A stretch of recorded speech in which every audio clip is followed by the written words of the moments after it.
छत्रपती संभाजी महाराजांच्या मृत्यूपासून गुढीपाडवा हा सण साजरा केला जातोय। तसेच संभाजीराजांच्या मृत्यूनंतर आनंदोत्सव म्हणून ही गुढी उभारली गेली असे मेसेजेस आपण सोशल मीडियावर नक्की पाहिले असतील।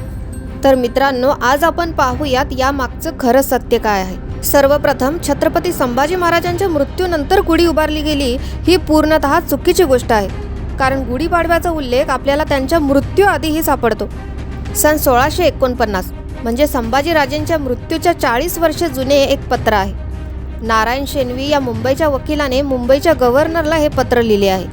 शिवरायांच्या काळातच नव्हे तर त्यांच्या 400 वर्षे आधी संत ज्ञानेश्वरांच्या ज्ञानेश्वरीमध्ये देखील गुढीपाडव्याचे उल्लेख आपल्याला आढळतात। याशिवाय संत एकनाथांच्या भागवत ग्रंथातही या सणाचा उल्लेख आहे। यावरून हे सिद्ध होते की गुढीपाडवा हा सण संभाजीराजांच्या मृत्यूआधी 400 वर्षापासून साजरा केला जातोय।